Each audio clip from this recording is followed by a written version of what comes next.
Welcome to KX News on the Go. I'm Chance Dicklin. Thank you for joining us. Two men are facing jail time after investigators say they were selling drugs across North Dakota. According to court documents, investigators say they got a fraud alert for a woman who tried renting a place to stay in Minot. Not long after, another owner became suspicious when she says a woman rented the home, but the owner only saw men coming and going, and only at night as they drove rental cars. Now, in January, agents with the Ward County Drug Task Force then got a warrant and searched the home. Inside, they found $13,000 in cash, 2 M30 pills, and several cell phones. A little over a week later, one of them who was staying at the home, Elijah McKinney, flew from Detroit to Bismarck and rented a car. Investigators say he got a warrant to arrest McKinney and used a trap and trace method with one of his phone numbers to find where he was. Now, they say he rented a room at the hotel in Bismarck. Police then stopped McKinney and arrested him. Police say McKinney had several cell phones and almost $8,000.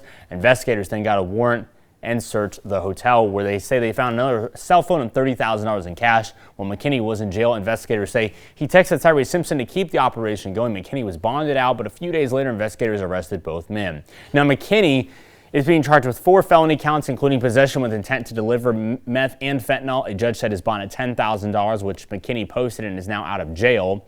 Simpson was also in court last week. He faces the same 4 charges, including drug possession with intent to delivery and conspiracy. A judge set his bond at $25,000. Both men are scheduled to go to trial in August. In other news, while state lawmakers have a few days off for the winter session today, book lovers were told to show up for a silent protest at libraries all across the state.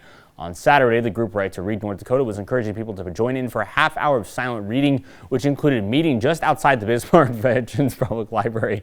Organizers were opposing Senate Bill 2307, which is written in hopes of shielding children from sexually exploited material. The bill has already passed the state Senate, but would require librarians or supervisors to screen content and separate any material that is considered obscene.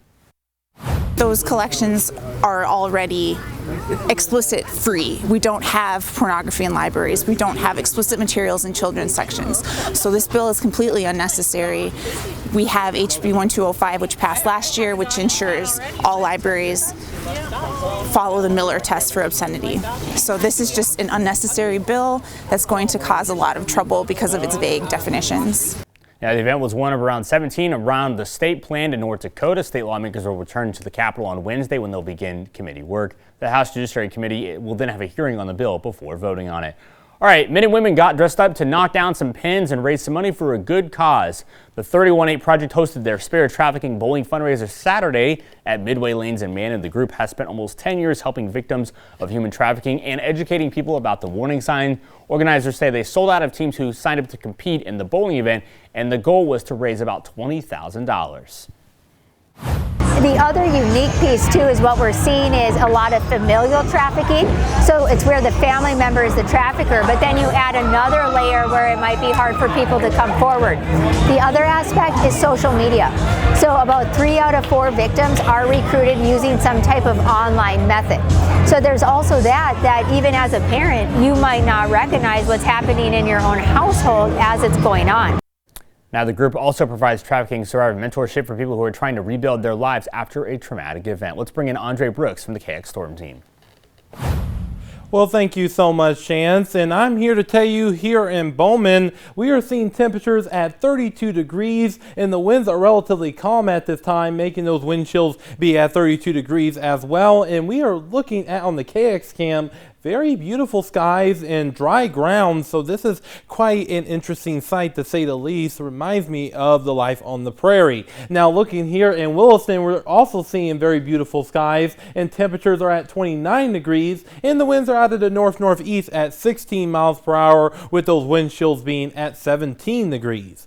Now, as we head over into our current storm team radar, we're continuing to see those clouds on the increase, and this is just going to continue to be the overall trend throughout the day today, so we really aren't looking at substantial sunshine that we could see.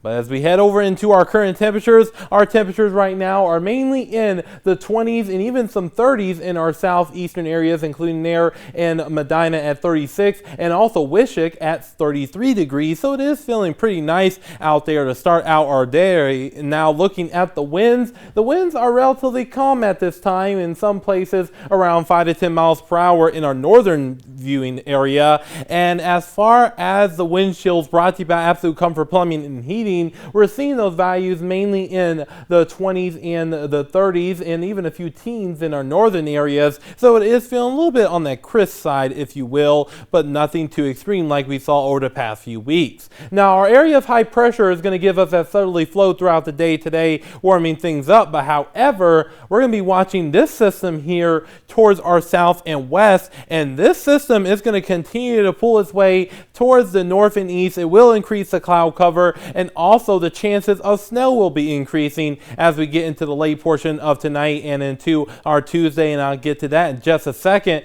And then our area of high pressure builds in rapidly, and it will help clear things out rapidly and also warm us up rapidly. So it's doing a lot of rapids, if you will. Now, looking at the timeline as far as our highs for today will mainly be in the 50s, which means guess what? Our spring meter will be at a level 3, and then once we get into tonight, temperatures will drop down into the 20s, and even a few 30s are quite possible too. And for our Tuesday, temperatures really won't be climbing much because of the system bringing us that northerly flow, and that's going to cool temperatures down into the 20s and the 30s. Now, the timeline for our system here, we're going to see those clouds throughout the day today, maybe a break from the clouds as we head into the afternoon, but again, we really aren't expecting too much of any substantial sunshine, and we will continue to see those clouds on the rise tonight and into our Tuesday. And once we get into Tuesday morning into Tuesday afternoon, we're going to be watching an area of snow push in, and this system is just going to bring us light snow amounts,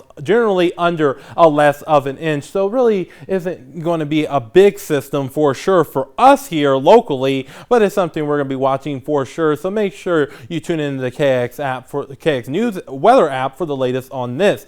Now, looking at Williston, we will see those temperatures start to increase once again back into the upper 30s by the time we get into our Wednesday, and then into the 40s as we round out the work week with mainly sunny skies, and breezy winds will return by that time period. For Dickinson, temperatures will overall increase back up into the 40s for our Wednesday and into our Friday as well, with those mostly sunny to partly cloudy skies. Now for Minot, we will see those temperatures overall increase over the next several days once we pass Tuesday, and we will see those temperatures climb back up into the 50s by the time we get into our Sunday. And for Bismarck, we will see about that same trend as well, with temperatures near 60 as we head into our Sunday. And don't forget, Saturday night to Sunday, we're going to have to turn those clocks forward, and make sure you also check your smoke detectors during this time period, Chance. All right, thanks for watching this KX News Update. I'm Chance Thicklin. Have a great day.